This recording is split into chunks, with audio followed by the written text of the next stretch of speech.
What is a high-stakes speech? A colleague asked that years ago, and I didn't have the best answer. So I looked to the great speakers in history as a guide, and this became clear. More often than not, they would speak up for big ideas in unstable times, and that right there defines a high-stakes speech. But not completely, because the level of impact comes into play here, as in how do they impact their audiences no matter what the stakes? Did they move them past fear? Did they move them toward action? That's the impact I'm talking about. And I think studying this impact has value for us no matter what type of stages we communicate from. So I want to talk about 3 speeches in history. Some of them are famous, some of them are less so, but they take my breath away, not just for their impact, but for what they said and what they left unsaid too. So we're now at December 8th, 1941, our first speech. It's a very serious time in our history. Japan had just bombed our Pearl Harbor Navy base the night before. President Roosevelt was to address Congress and request we declare war against Japan.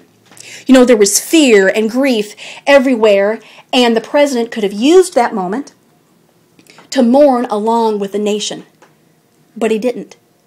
Instead, he helped us lean on our patriotism because, you know, it was a date to live in infamy, but he made clear the overall threat, and he said, last night Japan attacked our Navy, last night Japan attacked Guam, the Philippines, but he helped us focus on resolve, teamwork, and victory, and then, as you know, we went on to help win World War II. It was a powerful day.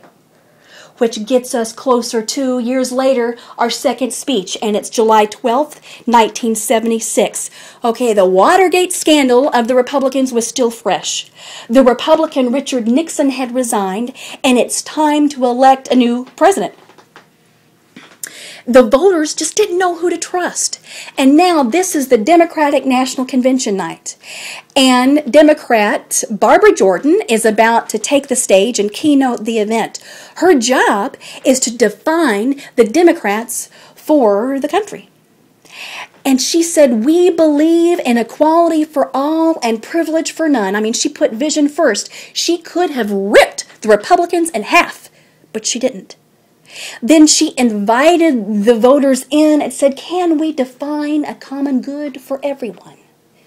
This speech gave the voters something concrete to judge. It inspired trust, and it helped get the Democrats back into the White House. Then a few years later, across the pond in England is our third speech, and it's July 3rd, 1982. Okay, Maggie Thatcher was prime minister. She was unpopular. I mean, she was criticized a lot. And national pride of England was down. Then one day, Argentina invaded English territory. And so it was time for Thatcher to do something. So she ordered 10,000 British soldiers to push Argentina out. They won, and then now it's time to talk about the victory. You know, she could have just let the victory go to her head. She could have got up on that stage and said to her critics, in your face, or whatever the eloquent English version of that would be, but she didn't. Instead, she focused on national pride and said, why do we have to wait until we're invaded to work together as a country and to reassert our pride? It was powerful. She went on to a second term. So I look at Thatcher and all the speakers we've talked about here, and conviction comes to mind, and I wonder if conviction is the big teacher here.